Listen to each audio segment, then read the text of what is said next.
Bonjour à tous, moi c'est Alix de Pearl Trees et j'ai une bonne nouvelle à vous annoncer. Depuis septembre, vous avez accès dans votre compte Pearl Trees à un manuel granulaire. Dans cette vidéo, je vais vous expliquer comment l'utiliser et comment en tirer le meilleur parti avec vos élèves. Vous êtes prêts? Allez, c'est parti! En fait, vous êtes beaucoup à nous dire que les manuels, vous les utilisez plutôt de manière ponctuelle. Vous allez y piocher des textes, des schémas, des exercices que vous allez ensuite mêler avec d'autres ressources pour constituer votre cours. Bref, si vous avez déjà fait des captures d'écran dans vos manuels numériques ou du découpage dans vos manuels papier, alors vous êtes ici au bon endroit. Quand vous vous connectez à votre compte Pearl Trees, vous arrivez sur votre bureau qui est un peu comme votre table de travail. Pour accéder à vos manuels, il faut aller dans la rubrique « Ma bibliothèque ». Quand vous cliquez sur votre manuel, vous avez en un clin d'œil une vue d'ensemble. Les grands thèmes, les chapitres, mais également toutes les rubriques reprennent les mêmes intitulés que dans les manuels classiques. L'atout de ce manuel, c'est qu'il est découpé en perles. Les perles, dans Pearl Trees, ce sont des unités pédagogiques totalement autonomes. Vous pouvez donc récupérer les ressources du manuel qui vous intéressent et les intégrer en 2 clics à votre cours qui est en construction sur votre bureau Pearl Trees. Il est aussi possible de récupérer tout le chapitre d'un coup. Pour cela, il suffit de cliquer sur le plus avec le crochet. Ensuite, je quitte la bibliothèque et je me remets à mon bureau.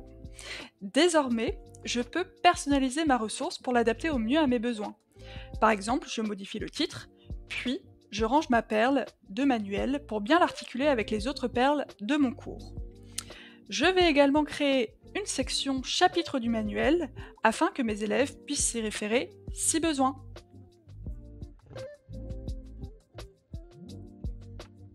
Maintenant que ma collection de cours est finalisée, je vais pouvoir la partager à mes élèves via l'annuaire. Si tous mes élèves se sont connectés au moins une fois sur Pearl Trees, ils apparaîtront tous dans l'annuaire. L'énorme avantage ici, c'est que vous ne partagez plus des documents de manière indépendante, mais bien une collection de documents organisés qui forment un tout cohérent. Je vais vous montrer maintenant ce que ça donne du point de vue d'un de mes élèves qui a reçu le cours, Kevin. Mon élève reçoit une notification au niveau de son réseau. C'est là qu'il réceptionne le contenu que je lui ai envoyé. Mon élève va alors s'abonner à ma collection pour la ranger dans son compte à lui. Cela lui permet d'avoir un raccourci permanent vers mon cours dans son bureau Pearl Trees. Ainsi, mes élèves peuvent consulter le cours en lecture seule et suivre toutes ses évolutions en temps réel. C'est ainsi que mes élèves vont pouvoir naturellement consulter les contenus du manuel qui sont imbriqués dans mon cours. Vous l'aurez compris, avec le manuel granulaire, ce n'est plus la peine de demander aux élèves « Ouvrez votre manuel, page 315, exercice 2 ». Maintenant, j'aimerais créer une activité que je pourrais faire en classe avec mes élèves autour de ma ressource du manuel. J'aimerais par exemple qu'ils répondent à des questions en lien avec ma carte et qu'ils se corrigent entre eux. Pour gagner du temps dans la préparation des questions, je vais faire appel à mon assistant pédagogique. Je vais lui demander des questions analytiques sur ma carte et je vais ensuite prolonger ma pensée.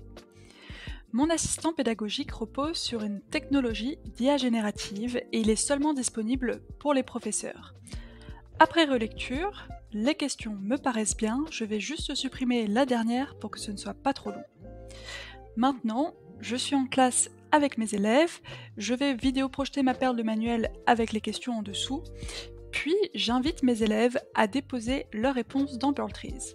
Pour ce faire, je vais créer une équipe que je vais nommer Réponse aux questions et je vais y ajouter toute ma classe.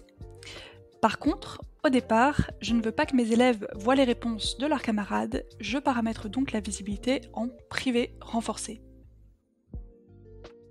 Remettons-nous dans le compte de mon élève Kevin. Il reçoit dans son réseau une nouvelle notification qui lui informe que je l'ai invité à collaborer.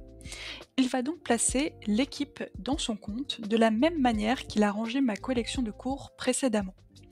Et si c'est un élève bien ordonné, il va bien ranger sa collection. Kevin a choisi de répondre directement dans Pearl Trees. Il va donc déposer dans l'équipe sa perle.